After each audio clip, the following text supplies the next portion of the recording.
Thank you for joining us to another episode of the AutoGuide Show. Today we have great news from Toyota, Jeep, and BMW. We talked to Subaru about the Forester and the performance cars, and Kyle and I discussed the best cars to modify. But first, a word from our sponsor.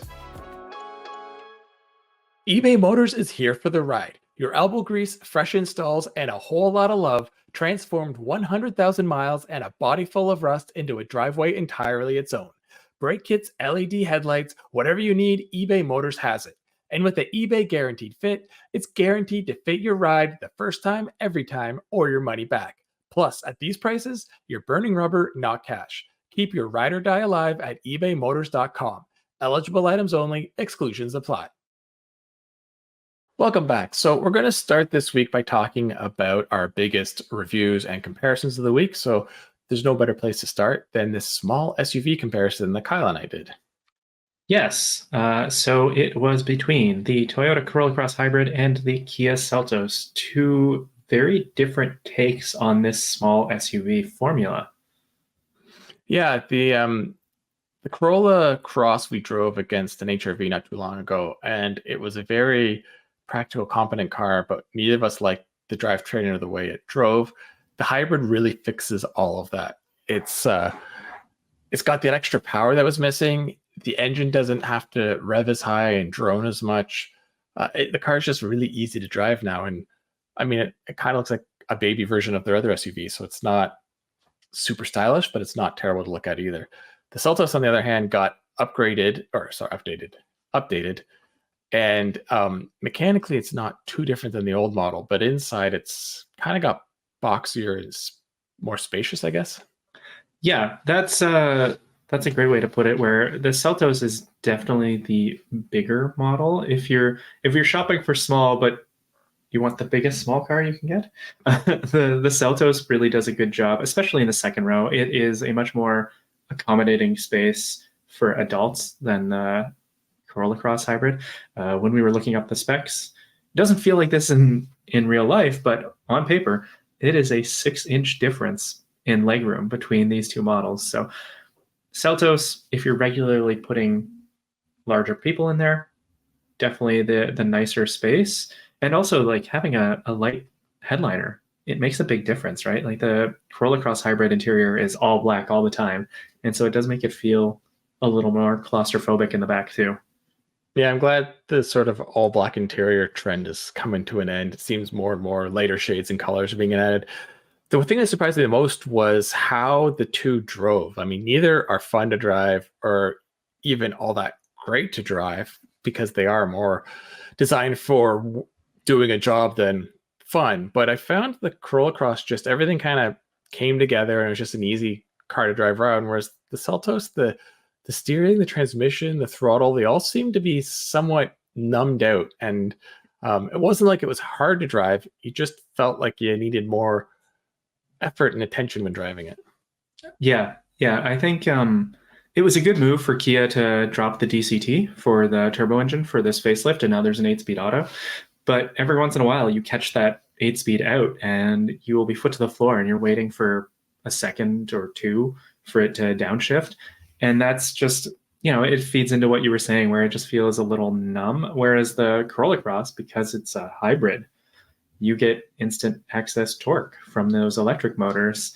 And yeah, it's not going to last for huge spurts, but around the town, that's really where you get the advantage of that drivetrain. And, it's like you said, they're neither of them are fun to drive, but if I had to rank them, the Toyota is more fun. And so that's where we kind of ended up at a crossroads determining which one we prefer. Yeah, I mean, on the, like I said, the spacious side, the Seltos would win, but there's other similar sized vehicles that might take over it, whereas the Corolla Cross really has an efficiency edge over the majority of the segment, and yet it's still well designed in how smooth it is, like you said, and the peppy torque. So I think there's more appeal here if you're just going head to head on the Corolla Cross. But the Kia does feel a little nicer inside.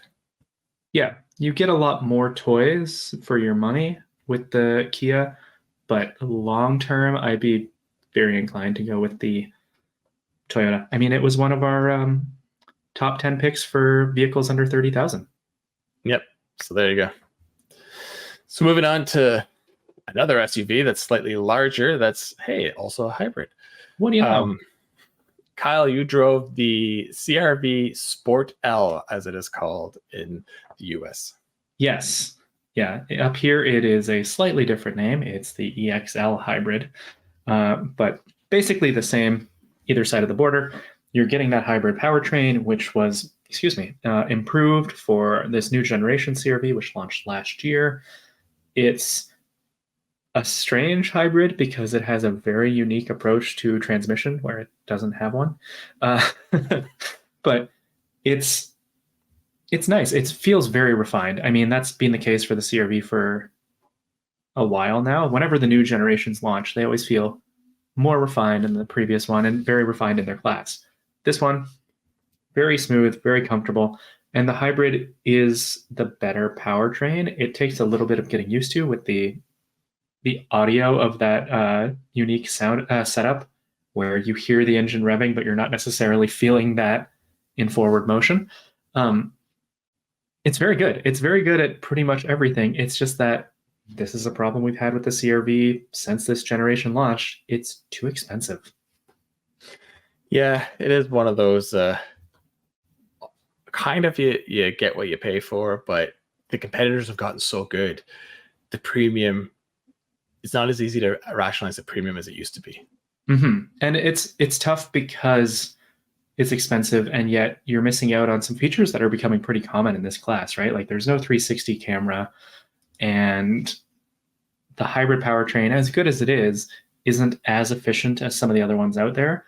So I'd love to. We did a huge comparison, right, 2 summers ago with pretty much everything in this class, and we had to use the old CRV because this one wasn't quite ready yet. And I'd love to get all of them together again to see exactly where it lands. But yeah, I get the feeling, at least from our perspective, it's not the undisputed class leader, or not class leader, but like right up in the top. I'm not entirely sure that's where it sits anymore. Yeah. Well, maybe during a refresh, some of the complaints we have will be addressed, but we'll have to wait and see. Mm-hmm. So moving to something completely different, our freelancer Canal got to go drive the new Porsche Taycan, and basically the car I personally thought already looked good, performed well, and was just a good EV period. It was probably the best performance-based EV of its time. So Porsche took it and basically, according to him, improved every aspect of it, which seems hard to do. Styling subjective. It's got a very similar look. I'm not sure if I'm as sold on the new one as the old one, but when you listen to the technology and what's underneath, it's incredible. I mean, it now has the Turbo S, I think is the top line, has 938 horsepower and over 1,100 pound-feet of torque. There's also a boost mode where you get more power. Porsche claims it'll do 0 to 100 kilometers an hour in 2.4 seconds. So 60 is probably closer to 2.3. And I know people are going to be like, oh, but the Tesla Plaid's better. Fractionally, and as I've said many times before, when you get under 3 seconds, especially under 2.5 seconds, your body physically cannot process the difference between that speed. It's so jarring, especially in an EV, that it's just, those numbers only have one purpose at all, and it's bragging rights. Like there's no performance. Neither of those cars is going to beat the other one consistently every time you launch. It's going to be, what temperature's the battery at? How much road traction did you specifically have? So yeah, the car is insane. And then all the rest of the mechanics seem to be up there too. So as a Halo EV sedan, I think they just made a great car better. Yeah, and I mean, we have to address the fact that pretty often when Porsche does publish performance figures, they're conservative. There's a good chance that this car is even quicker in a straight line than Porsche says. And not that really matters because, yeah, it's always been pretty quick, but I think one of the great things with the Taycan is that it's just fun. It's fun to throw around. And now I know there was an issue with range when it first launched. It was easy to beat the quoted ranges, but nonetheless, the quoted ranges were low. And that seems to be solved. The charging curve, which is a really important thing that people don't talk about enough with EVs, that's better. It sounds like you get what you pay for. You pay a lot, you get a very well-resolved EV.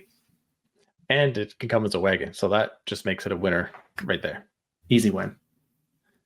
All right, on to potentially the biggest news of the week, because there's such a rabid following for this vehicle.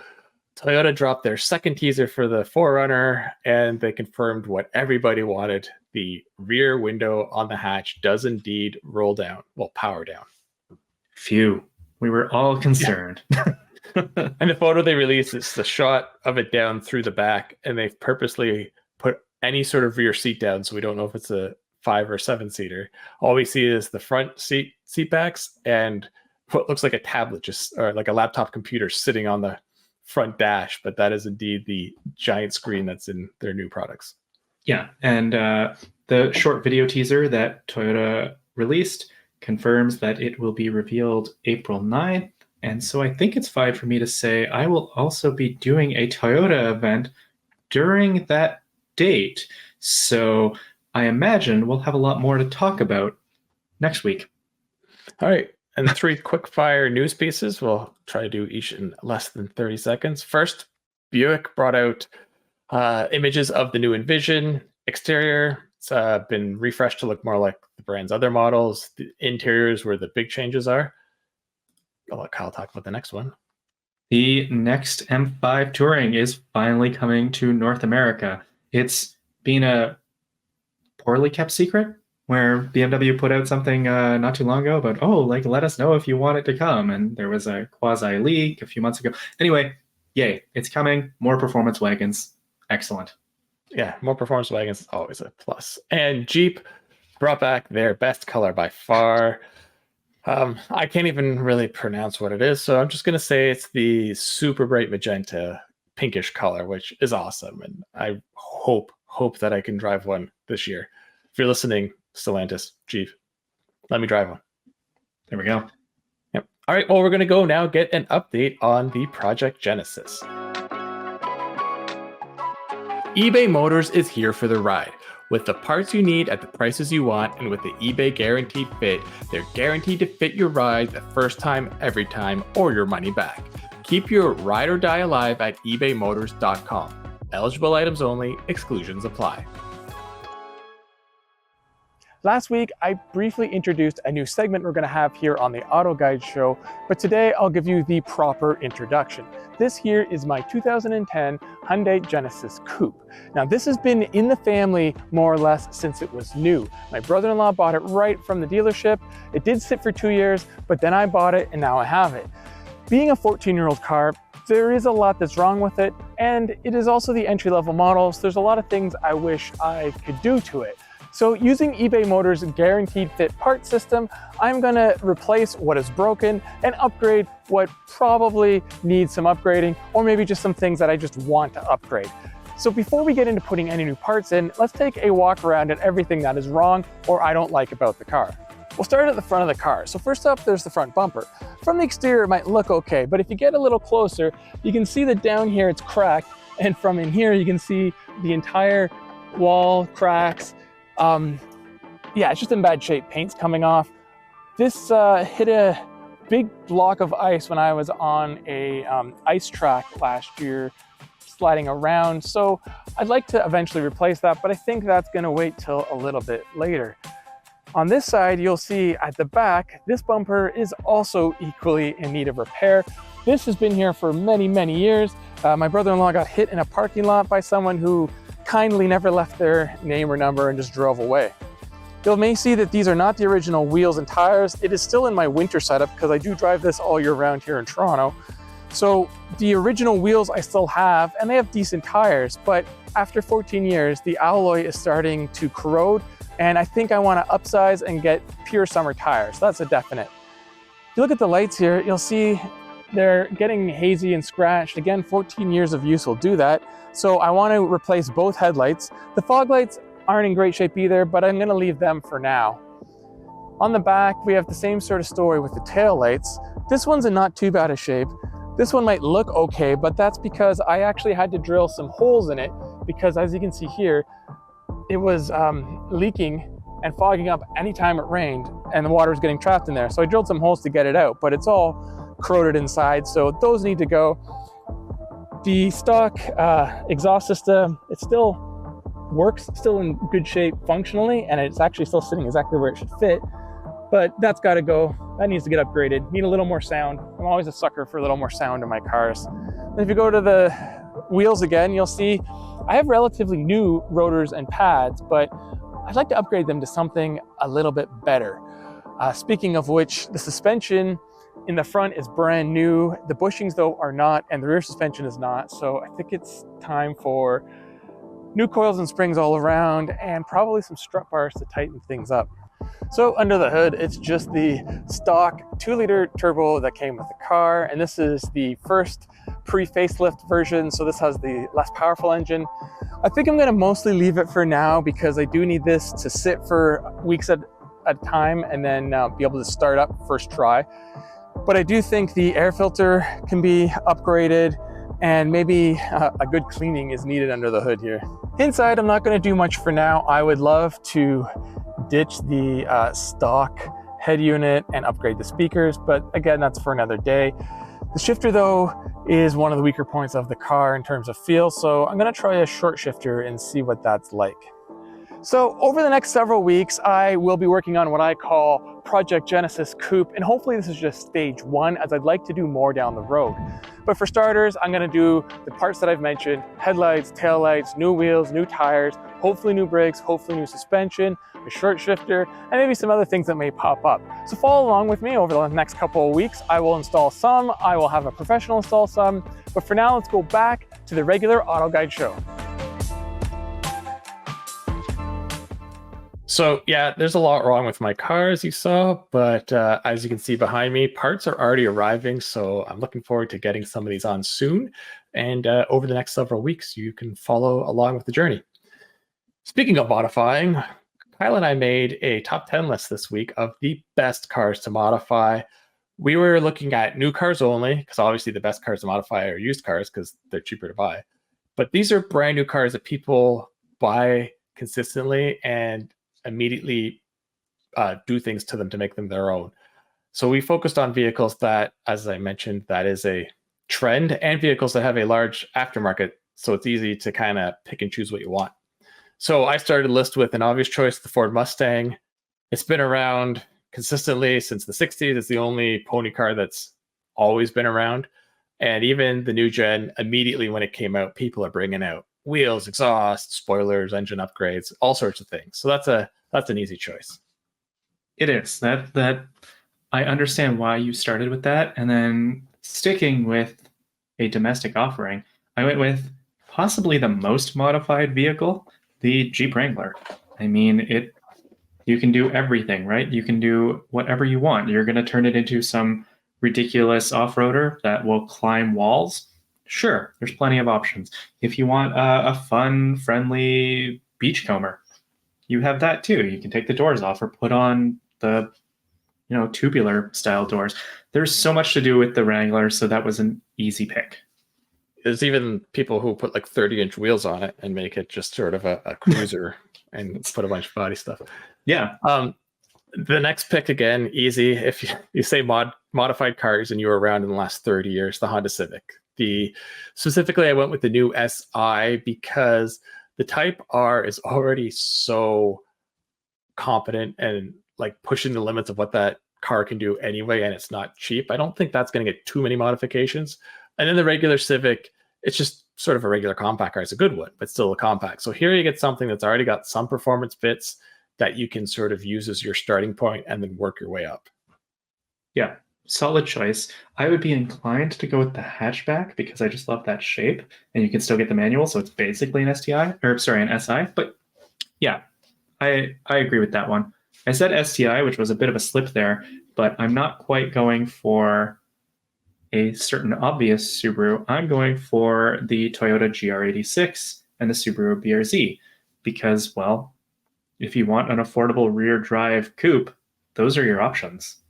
And it's a really well balanced car. The new generation fixes a lot of the problems with the first generation, mainly that torque dip. It's just super practical to drive and fun. And unlike a Miata, you can actually fit stuff in there besides you and one passenger.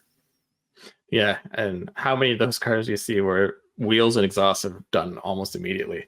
Yeah, Suspension right. usually followed. So sticking with the manufacturer, I went with the other Subaru, the WRX. It is one of those cars that it used to be the SDI that really got the focus, but it's gone now. So we have the WRX, but it's one where people can build it out any way they want. Some people turn them into rally monsters. Other people want them to be flat out track weapons. Some people even use them for drag racing. Like, you can do anything with the car. Yeah, so obvious, great choice. I'm going to stick with a hatchback here, although I realize now that the WRX is not a hatchback anymore. I just always think about that one. That one's the golden one for me. I'm going with the VW GTI. So the regular Golf is dead on these shores, but showing the popularity of the performance models, VW has kept the GTI and the Golf R. And while the GTI is just such a great everyday vehicle. And like Mike said with the Type R earlier, the Golf R is a little too expensive.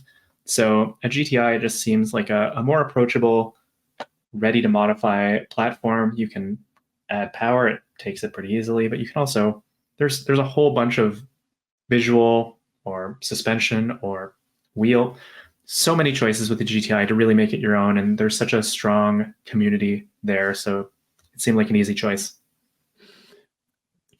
Excuse me. Yeah, so continuing on, it doesn't have to be a car that gets modified. I went with a truck. It is probably actually the biggest aftermarket industry, period, because pickup trucks are the best-selling cars or vehicles. So I went with the best-selling pickup, the F-150. I mean, seeing a stock F-150 is a pretty rare sight, even if it's just something as simple as a bed rack or a bed liner or some mud flaps. And then people go crazier with huge wheels and tires and suspension lifts and exhaust. But yeah, if you're going to start a company that sells aftermarket equipment, you probably cannot ignore the pickup truck segment. No, it's a good point. I'm going to go with, for my penultimate pick, I'm going to go with a vehicle that we actually just talked about a little earlier on this episode. I'm going to go with the current Toyota 4Runner. So seeing, like Mike just said with an F-150, seeing a stock 4Runner is kind of a rarity. And because it's old enough that if it were a person, it could get a license and drive, there's so much. There's so many things available for the 4Runner, to the point of what I was saying with the Wrangler, where you can build it pretty much however you want, right? And it's, the aftermarket has such a familiarity with this platform that you've got, the choices are endless. And so I'm picking that one, and I really hope that with this new model coming, that sort of obvious customization continues. Yeah. Speaking of cars that are hardly ever stock, my last pick is the Mini Cooper. Now this one's a little different, where a lot of them get modified mostly just visually, where people, will put the Union Jack on the mirror caps or the roof. Other people like to give it unique stripes and paint jobs. There's the performance aspect too, but it's a fun, cheerful little car that people like to make sort of more cheerful. So it's not one that's getting maybe the huge performance or these off-road bits, obviously, because of the car it is, but it's something that has a very distinct aftermarket following. It's true. And now I'm just visualizing a off-road modified Mini, and I really like that. Sticking with the parent company, I guess. My final pick is a little left field. I went with the BMW 3 Series.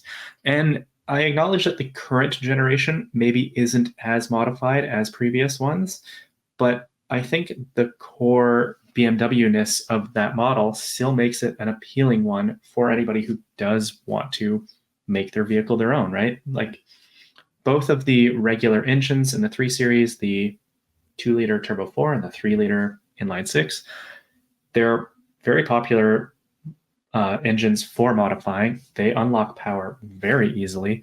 And considering that the M3 now runs a variation on the inline 6, you have the option to really get a 340 and make it your own sort of budget M3, and focus on the strengths that you would like to. So that's why I picked the 3 Series. Yeah, it's not the new models like you said, but there's probably never a night where I live where I don't hear a straight piped 3 Series driving around somewhere. All right, well, that wraps up this section. We're going to hear a word from our sponsor, and then when we come back, we're going to sit down with Subaru of America and talk Forester, WRX, and BRZ. All right, everyone, let's take a moment to talk about cars. Not the usual cars we talk about on the podcast, but our own personal cars. As a person who loves cars, I have owned many different vehicles over the years, and there's one thing I always can't help but do, and that is modify them. Having the right parts that fit for a car is super important, as you don't want to waste time or money by having the wrong parts. Currently, I have a 2010 Genesis Coupe that was a sort of almost hand-me-down through a family member that I got at a great deal. Having driven it for over 2 years, I'm starting to get that modified bug, and I really want to update some features on the car as well as fix some of its problems.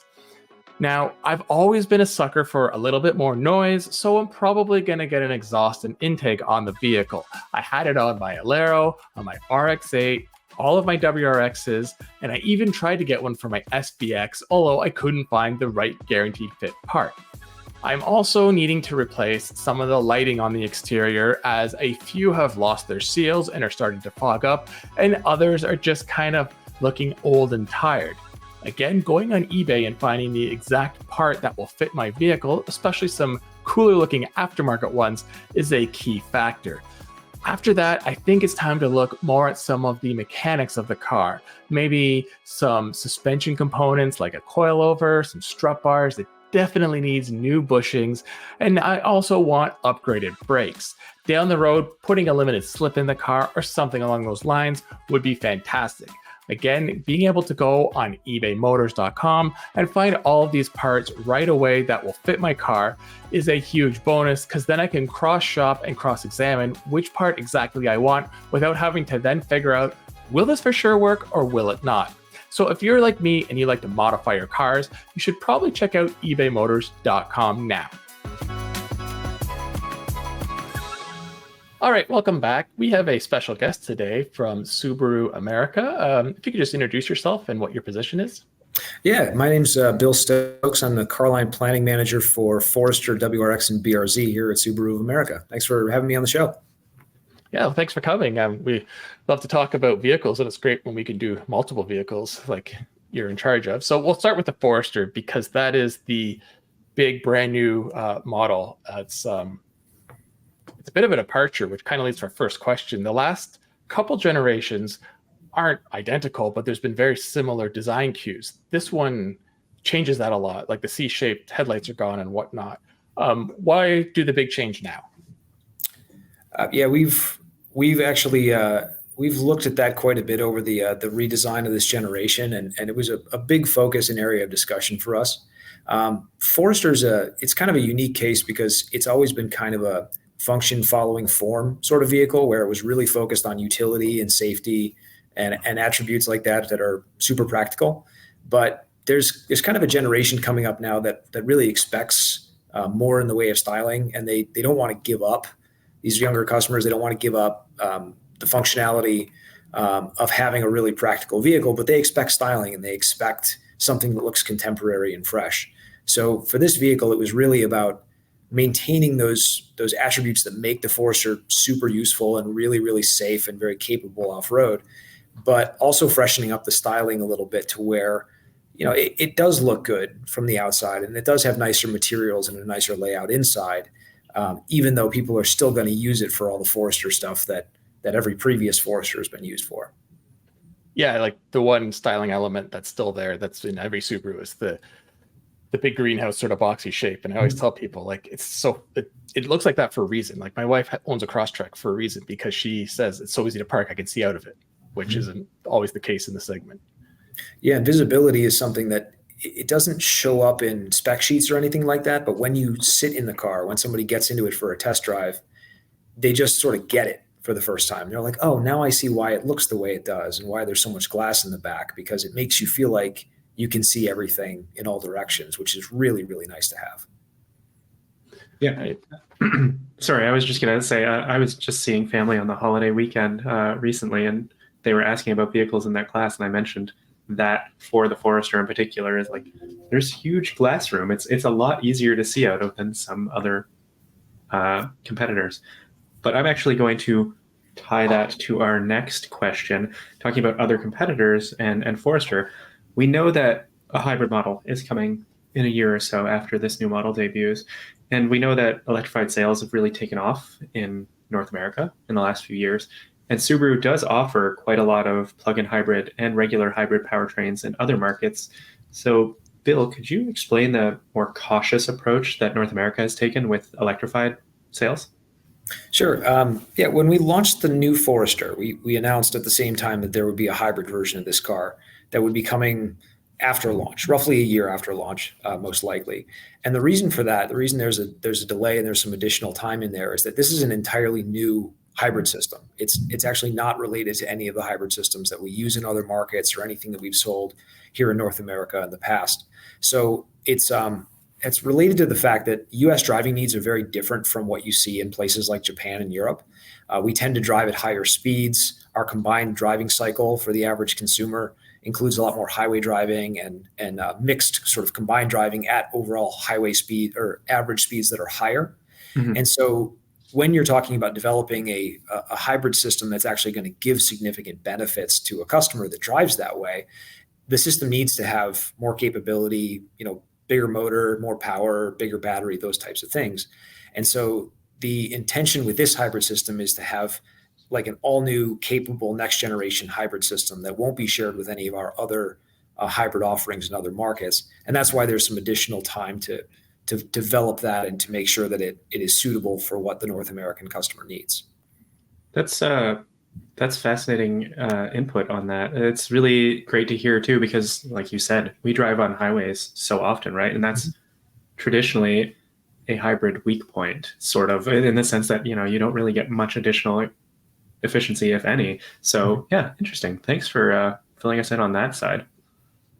Yeah, and you were tying in about the hybrid and U.S. customer and whatnot. So I believe the new generation Forester is going to be built in the USA, along with the Crosstrek and Outback and Legacy. Is that right?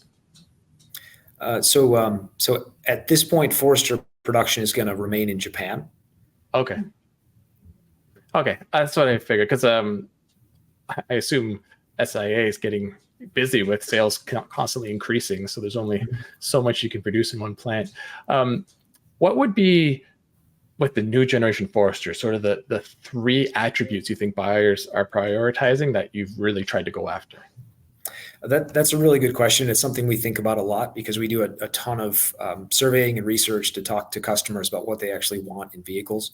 And when we talk about sort of purchase factors and what are the main areas or things that a customer expects from a vehicle, they tell us that the major selling points for the Forester are all-wheel drive, which of course is super important for Subaru customers. It's what we're known for. Safety is up there too. Safety is rated very, very highly as a really important attribute for our brand. And they talk about our brand reputation a lot. So Subaru, we've tried to put a lot over the years into making sure that our vehicles deliver what we say they do. We don't have a lot of big splashy marketing programs that promise too much. We talk about how reliable and safe and versatile our vehicles are, and they tend to deliver on those things. So the reputation is something that customers say is a major factor in purchase. Now, if we kind of drill down to individual features, which might be more of what the question is, they talk quite a bit about the size of the vehicle for Forester. So, and that's kind of a unique thing, because it's not about having the biggest vehicle; it's about having the right size of vehicle. It's kind of this combination of having small outside and big inside, if that makes sense. So people expect these vehicles to be maneuverable, and they at the same time expect them to be spacious. So it's about getting that size right. So that's the main thing, is the combination of size and space on the exterior. And then the second major attribute that floats to the top is interior roominess. So you've got this combination of the size being right and the interior space being right. And then the third attribute that bubbles up is actually ground clearance for Forester, because it tends to be at or near the top of its class in ground clearance. But that third attribute is tied with a cargo versatility component. So when we look at all these attributes that we list out, cargo versatility also floats up to the number 3 spot pretty regularly. So a lot of attributes in there that are related to size, usefulness, interior and cargo space. And then there's ground clearance as well, which has that capability component as well. Yeah, the size topic, I always feel Subaru has a bit of an advantage there, because you have the Outback, which is still a 2-row, which a lot of competitors don't. So they need their vehicle in that class to kind of satisfy both size requirements and segments. So yeah, that's always a nice plus. And ground clearance, yeah, I see that, especially where we live in the snow belt. It's nice when my little side street hasn't been plowed and I got to go over the giant snowbank. I just go right through and not worry about it. Anyone who's ever been plowed into their driveway after a half a foot of snow and walks out to their Forester can just drive down the driveway and over that hump at the edge of the street and then out into the street has certainly felt the benefit of a little extra ground clearance. Yeah, it's going to sound like a Subaru commercial, but 2 years ago we got 20 inches dumped on us in about 2-3 hours. And at the time I had an Ascent, and I was driving around the neighborhood because I was doing a tire review and I wanted to really see how the tires did in the snow. And my neighbors looked at me like I was crazy, because from about the bottom third of the grill down, I was just plowing snow, but it was all fresh powder. And they're just like, what's this guy doing out here? But it's great footage for the review. Yeah, we'll take it, certainly. All right. So Kyle's going to move on to some more sportier questions now, I think. Yes, although I kind of want to throw a curveball here for Bill, and I promise I won't get you kicked in any way. But I was rewatching one of our previous episodes, and Mike and I were talking about how the more off-road oriented trims that have popped up in this segment recently, with Wilderness and some other competitors' similar offerings, we see that the appeal is that they're more off-road oriented. They have all-terrain tires, more ride height. But we were saying that one of the hidden features is that they're actually the more comfortable rides typically in the segment. Can you maybe speak to that? Are you seeing that at Subaru, that people are getting them actually because the comfort side as well? Well, I think that does come down to individual preference. I know that when we drive, or when I drive our Wilderness models, you can definitely feel that the combination of the greater ride height, a little bit of a softer suspension tune, and a little more tire sidewall, it does give you a cushier ride over really rough, uneven stuff. And living where I do in Philadelphia, rough, uneven stuff basically refers to all of our roads. So I definitely get the benefit of having some extra sidewall and ride height. But it's something where a customer might prefer it either way. I don't think it's categorically like everybody is moving in the direction of softer feeling suspension or more off-road focused vehicles being driven on road. But some customers certainly are going to drive a Wilderness. They're going to say, well, I just prefer this softer feel a little bit. Or some customers might drive something like a Forester Sport and with the 18-inch wheels and the firmer suspension and just say, this is more in line with what I want. Mike, do you want me to ask the sporty question, or do you want to take it?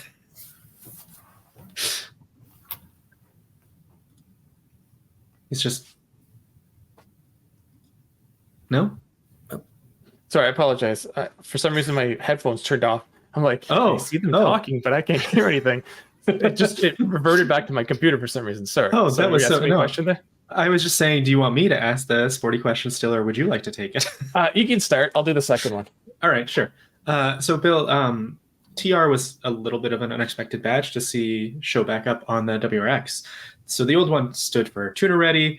And so is that still the case in your view now? And how do you think the sport compact market has really changed since the last time we saw a WRX TR? So that's actually a really good question, because it does seem like it's changed a lot. But to go back to the TR question, originally the meaning of that term was it was tuner ready, supposedly. And we never treated that as an official name. It was just the WRX TR. But when people asked us, hey, what does this mean? That was kind of like the explanation. For this vehicle, again, the name is just TR, but for our development purposes, or what we were thinking about what this vehicle was going to be, our mindset was that this was more like track ready versus tuner ready. So, and that kind of relates back to the other half of the question, where at the time that we launched the original TR, it was less of a mature market, and you had more of these kind of sport compact vehicles that were being bought new. They were being purchased by people that were going to modify them. They were just looking for a low entry point and not a lot of content, because they were going to change stuff anyway. They were going to throw away the seats and put their own stereo in it. And they were going to put different brakes on it and tune the engine and all of that. And over the last 20 years, almost since then, we've definitely seen that there's certainly still a customer that wants to do that. But there are a lot of used vehicles that those customers can also buy and they can modify if they really want a project. The WRX was only like 3-4 years old at the time, so there weren't a lot of older vehicles that people were modifying the way there's a huge market for that now. So the people that are buying new vehicles, somebody who's coming into a showroom and buying something like a WRX or a Civic Type R or an Elantra N, that customer is someone who's looking for a new car warranty. They're looking for comfortable daily driver type content. They want the equipment to be on the vehicle with the warranty covering it. They want it to be able to do lots of things like both daily driving and track stuff or canyon carving if they want. So there's kind of been like I said, a maturing of that market to where you see people that are a little older and a little more affluent who are buying those cars, as opposed to just young people that are looking to tune it. And that means that we need to be able to offer not just something that's like an inexpensive entry point, but also something that's really well equipped if the customer wants to go in that direction and have everything be on the car.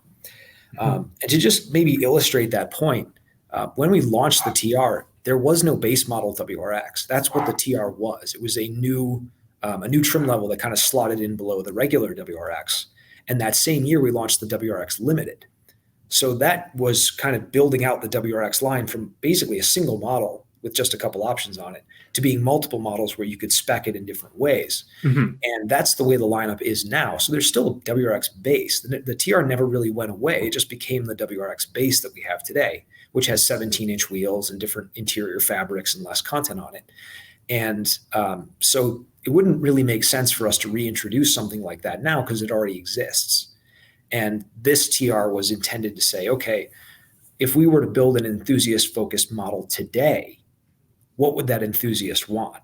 They might not necessarily want the most stripped out base model. They would want something that has the Brembos from the factory and the Recaros from the factory and a stiffer suspension tune and things like that, along with a nice audio system and all the interior comforts that you expect. That's good to hear. It's like the car has grown up just along with the rest of us. Yeah, and I'm sorry to say that I'm now one of those customers who's 40 and wants heated seats because it helps my back, which hurts some mornings. But at the same time, I want Brembos and I want Recaro seats and all that stuff. So it's a car for those of us that have kind of matured in the sport compact market over the years.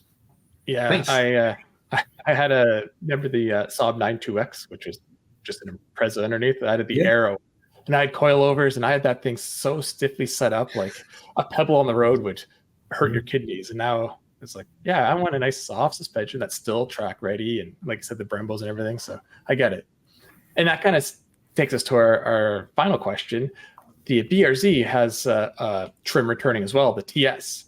It's about you've seen before, but again, it's the same sort of recipe. How important is it, to have this vehicle in your all-wheel drive lineup and a performance sort of halo within that model line? So the BRZ is definitely a little bit of an oddball for us because most people in the US in particular know us as being an all-wheel drive brand. But we think of our core technology as including not just the symmetrical all-wheel drive thing, but also the Boxer engine is a really important part of that.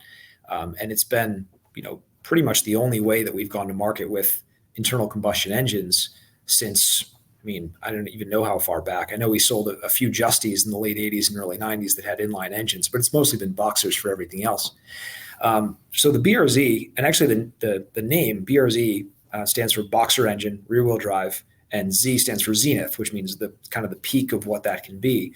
So the BRZ is intended to be a kind of the maximum exploration of what the Boxer engine can deliver in a rear-wheel drive platform. So when you have a Boxer engine and you don't have a need to make space for front drive shafts, you could put that engine way down and way further back than you can if you have an all-wheel drive setup like our symmetrical all-wheel drive system. So the BRZ is there to kind of showcase the Boxer engine in its purest form and maximize the benefit of what that shape, that layout can do. And that drives the center of gravity way, way down, which allows the BRZ to have the handling characteristics that it's known for without having super stiff suspension to control body movements, because that center of gravity can be so low. All right. That's a good explanation. Yeah. I have not driven one in at least a year or two, so I think it's time to get behind the wheel of one again. Yeah, I think the TS is definitely worth driving. It brings some upgrades to the standard BRZ that are kind of in line with what we expect that enthusiast customer to want. It has that different suspension tuning with STI actually doing the tuning. So STI division actually developed the suspension setup. It's got different dampers and it's got the Brembos, which a lot of customers are saying if they want to do heavy track work, that brake package is really, really important to them. So the TS is there to, again, it's about giving the customer that wants that extra bit of factory equipped performance exactly what they're asking for. And I definitely think you'll enjoy driving it because it does have a great mix of like everyday drivability, but with that track focus that the BRZ does really well. All right. Well, I can't wait to test it out. Well, we thank you for coming on. You've given us actually a lot of good insight about the Forester and those performance vehicles. Just makes me want to try them all out. So I look forward to that as well. Yeah. So thanks, Bill. We'll talk to you hopefully down the road when some new exciting products come out. Sounds good. Thanks again for having me on the show. Thanks. All right, welcome back. As you can see, we now have another guest. We have Colin Wood joining us again. He will be a more regular guest as we talk about our new feature surrounding F1. And as I said last week, this isn't necessarily race recaps or race previews. It's more about interesting news and rumors. So, Colin, there's something interesting going on actually in our home city. There is. Thanks for having me again. Yeah, it's very exciting actually. There's it's called the F1 exhibition, which has been in, I think it was in Madrid and Vienna so far over in Europe, and it has yet to arrive in North America. And it's one of these sort of, it's like a big pop-up thing. I think it's for many weeks, sort of an indefinite amount of time, and they have just like all kinds of cool memorabilia. It's kind of a place if you're an F1 fan to go and really nerd out, and then obviously also try and get new people in. But it's cool that it's in Toronto. I thought even in Canada, there's no F1 race here, right? It's in Montreal. So the French Canadians really love their motorsports. So it's great to have it here. It's called the Lighthouse Art Space in Toronto, which is down in the core, but kind of at the very base of Yonge Street. So not super easy to get to actually, but you can walk a couple blocks from Union Station or whatever to get there. So it's cool, interactive displays. And I guess there's this new, they're going to have one of the very cool Haas cars there. Yeah, and speaking of Haas, so far this season, it seems like they're doing a little bit better than last year. And the question is that because Gunther's not there anymore, or was he there when they actually developed this car and they're just kind of benefiting no matter who's running the team?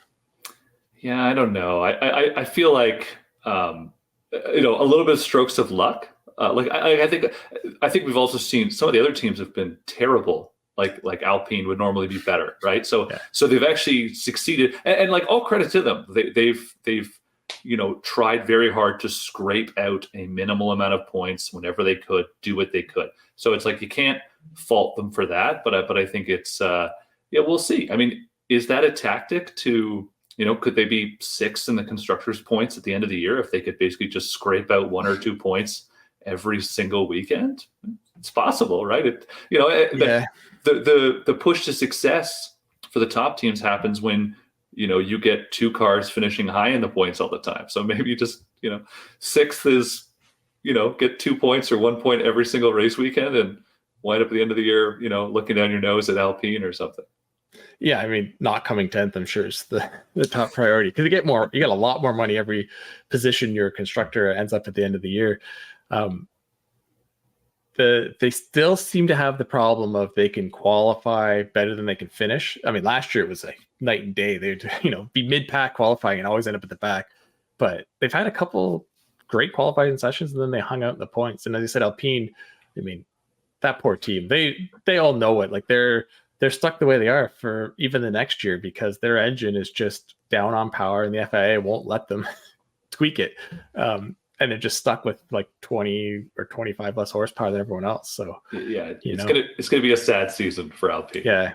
My sister-in-law is a big Pierre Gasly fan, so she just hangs her head in shame every time, because it's gonna be rough watching that all year long. So hey, but 26, everything can change. So maybe Hulkenberg will get a podium this year for the first time in his long career. Wow. That could be like that's a bold statement. I honestly, on the same thing, I think this might be Albon might end up with a podium. There could just be the right stroke of luck, the right conditions where the Williams gets up there.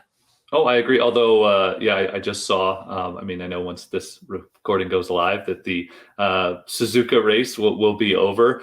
But there's always, that team seems to have its problems, and Sargent keeps banging up cars. Although I guess Albon crunched up the last one. Yeah. So, but they've got a lot of problems to handle as well. So yeah, I mean, hopefully they got his car back, because they were racing to get it for this race. Otherwise, Sargent's gonna have to give up his seat again. Yeah, right.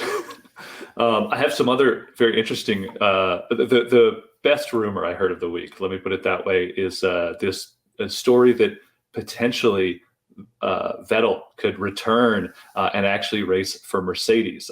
And there was some weird speculation about this, usual rumor mills online. The Brits do their sort of rumor journalism better than anybody else. But interestingly, there's actually an article on the Formula One website with Hamilton saying that he, quote, loves the idea of Vettel returning, and he says he would be, quote, an amazing option. And then they've asked Vettel, and he basically said that he'd be willing, but he's looking for a whole package, right? And I think, knowing Vettel, that's not going to be, just money, right? That's going to be a team that's committed and is actually going to win. But I also know that like Vettel's got a lot of like environmental initiatives, like Hamilton has a lot of initiatives that he supported, and Ferrari supported him in them. I think anybody who's going to take on Vettel is going to have to say, like, it's not just whatever you pay him, it's whatever you've got to fund, if it's his project at Suzuka or whatever it is. He's got a lot of green initiatives, and whatever team supports Vettel is going to have to put their money where their mouth is there too. So can you imagine 5 years ago you said, okay, in 5 years Hamilton's going to be racing Ferraris and Vettel's going to be racing Mercedes? You'd be like, no. Well, I think about it that for so many years, other than when Ferrari was kind of caught cheating with their engines there for a couple of years, that when they did, Vettel and Hamilton were pretty close in points and challenging. But then after, Mercedes or Ferrari basically had to fess up and tune their engines down, Hamilton just walked all over Vettel. So it'd be weird to basically see the reverse of seeing Vettel in a Mercedes, Hamilton a Ferrari, and who knows what the result could be, right? Could we see Mercedes dominance still, or would we just see, it would be sad to see Vettel come back and not do well. I never want to see or consistently get outrun by George. Yeah. All right. Well, that's it for the F1 for this week. So next week, I hope you have some new rumors. We may have some interesting stories that come out of Suzuka. So we'll see sort of what happens over the next 7 days. Have a great week. All right. Well, thanks for joining us. All right. Well, we're almost done. Another stuffed episode of the AutoGuide Show. It's got a lot of info. So yeah, these latest ones are a little longer, but we're trying to get you all the news and details and whatnot in. So this week I have been driving a Honda Civic Touring, which I'm not going to really talk about right now, but there's been some interesting things with it that I need to explore further. Kyle, what have you been in? I have been in a 24 Hyundai Elantra, the middle trim. I say middle trim because I'll be honest, I can't remember what the trim name is in the US. Because for listeners who aren't aware, Hyundai's trim names are completely different on each side of the border. So here it is the preferred with tech package. It's not the top one, and we were going to do a comparison with these two vehicles until we realized the huge gap in features because yours is a top trim. But I think it's interesting because this the Elantra so far, like I won't talk about it too much because I'll talk about it soon in a review as well, but it feels almost tailor-made to be an Uber. And I say that in the best way possible, where it's a very painless day-to-day vehicle. It's easy to get in and out of. There's lots of space in the back, even though it's a sedan. Big trunk, pretty fuel efficient. So yeah, that's what I've been in this week. I'm still not sold on the front end design. I see the odd one around town, and it's just the lights just seem too low. But maybe the more I see it, it'll grow on me. Anyway, like I said, we need to wrap this up. So next week, you are driving a Rivian, which I'm a little jealous of, except for I'll be in an M440, so I can't really complain myself. No, and you'll be getting one without winter tires. So Yes. that's one of the nicest parts of the year. The good old switchover. Spring's coming. Well, Yeah. it's good because I got to put all this stuff in, and it's too cold right now. Yeah, And so- you're also on a trip driving a ton of cars, which we'll talk about later. And Yes. hopefully you're back to do this next week. Otherwise, I might have a special guest. Exactly. Yeah. But yeah, as always, everyone, thanks for tuning in and listening. Yes, this has been the AutoGuide Show, brought to you by eBay Motors. And until next week, we'll see you later. So long. eBay Motors is here for the ride. Your elbow grease, fresh installs, and a whole lot of love transformed 100,000 miles and a body full of rust into a driveway entirely its own. Brake kits, LED headlights, whatever you need, eBay Motors has it. And with the eBay Guaranteed Fit, it's guaranteed to fit your ride the first time, every time, or your money back. Plus, at these prices, you're burning rubber, not cash. Keep your ride or die alive at ebaymotors.com. Eligible items only, exclusions apply.